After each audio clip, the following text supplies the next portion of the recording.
Sampai ketika pertempuran 10 November itu pecah, rewame. TKR yang terlibat di situ, ya, dipimpin Mayor Isa Idris. Itu orang didikan peta dulu. Pasukannya artileri, itu meriam-meriam milik Jepang dulu, dirampas kemudian digunakan pejuang. Meriam-meriam yang ditembakkan untuk membalas serangan Inggris, sebagian besar justru jatuh di wilayah pejuang Indonesia sendiri. Benar. Ya. Wah, akhirnya apa? Orang Surabaya protes. Wih, tak Isa Idris protes. Wah, apa bomnya kena awal dhewe. Akhirnya protes. Apa jawaban Mayor Isa Idris? Maklum rek, ya. Iki sing nembak tak latih jam 5 isuk mau. Jam 5 pagi dilatih, jam 7 nembak meriam 2 jam, ya mesti keliru. Itu, ya. Sampai malam jam 10 malam tanggal 10 November malam, Bung Tomo masih pidato, ya. Saudara-saudara, barang siapa di antara saudara yang bisa mengoperasionalkan meriam, silakan mendaftar. Jadi punya meriam tapi nggak bisa ngoperasikan. Itu 10 November, ya. Jadi pada Oktober itu orang-orang Surabaya itu sudah nyerang pangkalan Jepang di Morokrembangan. Itu lapangan terbang, ya. Di situ sama Jepang sudah dikasihkan aja orang-orang Surabaya, termasuk 100 pesawat tempur, ya. Pesawat tempurnya Jepang itu paling ya, paling efektif melawan pesawat tempur sekutu. Ada 100 pesawat di situ, silakan digunakan. Begitu 10 November, satu aja nggak ada yang bisa terbang. Siapa sih nyetir? Nggak ada, ya. Itu peristiwa 10 November betul-betul kita itu, ya, nggak punya persiapan apapun, ya. Hanya tekad jihad fisabilillah itu aja.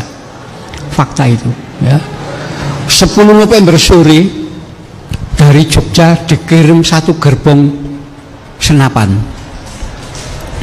masuk ke stasiun Wonokromo. Malam Ba'dal Isya dari stasiun Wonokromo, gerbong ini didorong, ya, rame-rame didorong. Kenapa? Nggak boleh ditarik sama lokomotif. Kalau ada lokomotifnya kan suaranya kedengaran.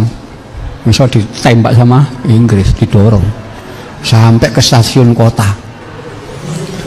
Di stasiun kota pejuang dikumpulkan. Ayo, sing nggawa bambu runcing ganti senapan, kasih senapan, kasih peluru dan seterusnya, ya.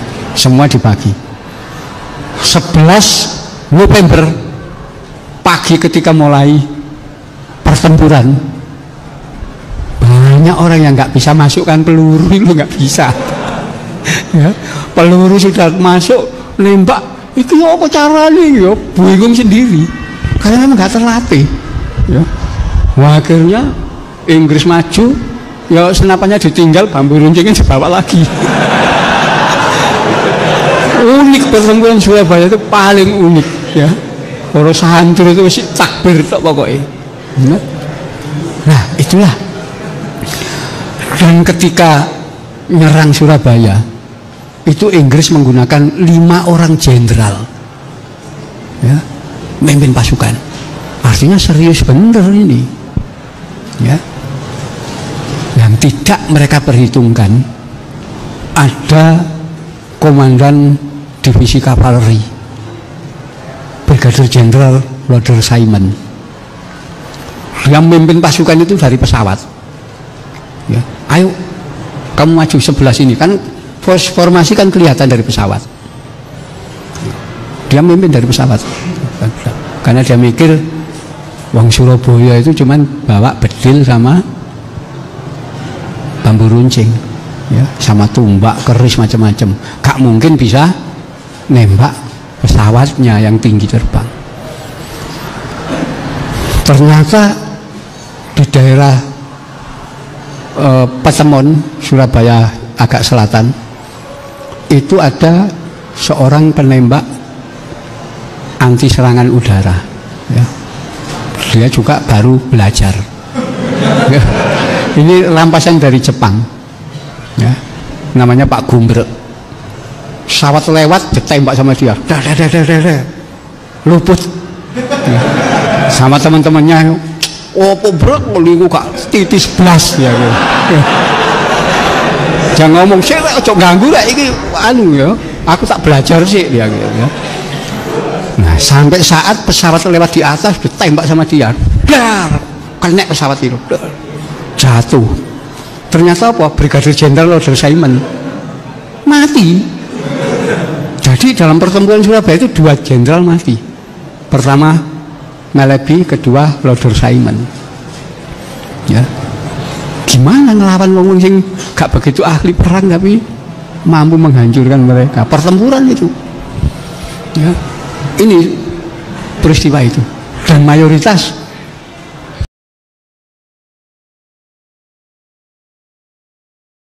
santri. Itu dari kesaksian orang-orang semuanya sama, ya.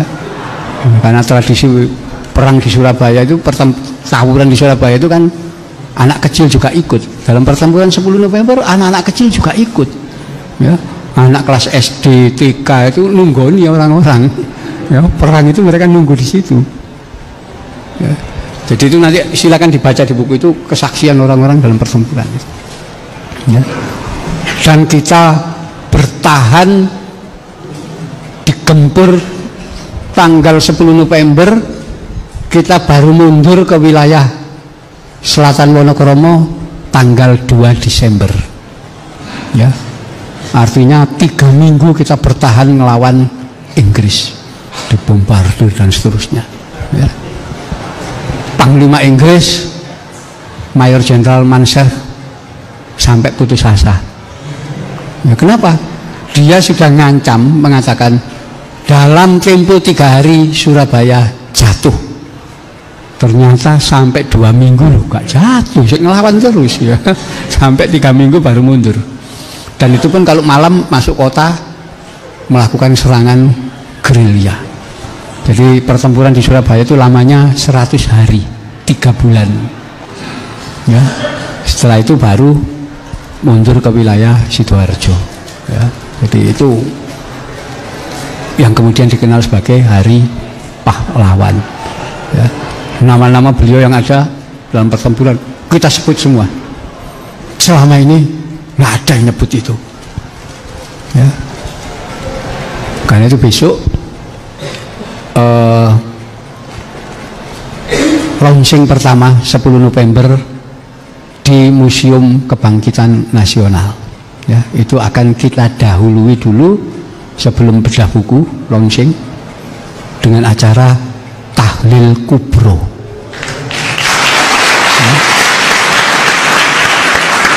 ya, khusus mendoakan pejuang-pejuang yang gugur dalam pertempuran Surabaya. Kan namanya ada, sekalipun sebagian besar nggak ketemu, tapi nama itu ada, kita semua, ya. Nah, kita sebagai bangsa ya wajib menghormati pejuang-pejuang yang selama ini namanya disembunyikan. Daftarnya ada nama itu, ya. Dari mana-mana ada. Nah, itulah yang kita nanti kita tahlili dan peristiwa itu. Dan alhamdulillah pihak Museum Nasional sudah menerima versi sejarah buku ini. Dan 22 Oktober hari santri kemarin dibuka pameran Hari Santri dan Kebangkitan Nasional sampai tanggal 20 November nanti, ya. Pameran itu dengan mengambil tema Kiai Haji Hasyim Asy'ari, ya. Silakan hadir di sana ditonton, dan ya itu sekarang sudah punya tempat khusus, ya.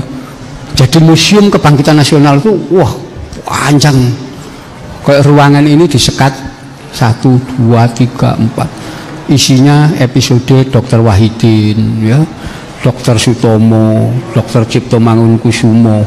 Ruangan itu semuanya ada. Yang dari NU nggak ada. Ya, baru tanggal 22 Oktober kemarin ada ruangan khusus Kiai Haji Hasyim Asy'ari, sudah disahkan itu oleh negara. Ya. Dan setelah itu nanti dari Kementerian Pertahanan akan mengadakan bedah buku ini di 20 kota se-Indonesia. Ya. Artinya dari pihak Kementerian Kebudayaan itu sudah menerima versi ini.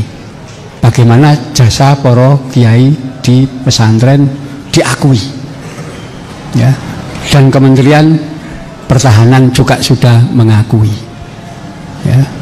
Yang saya belum yakin nanti pihak Diknas mau mengakui, ya. Karena kalau Diknas nanti mengakui, mata pelajaran sejarah SD, SMP, SMA harus diubah total.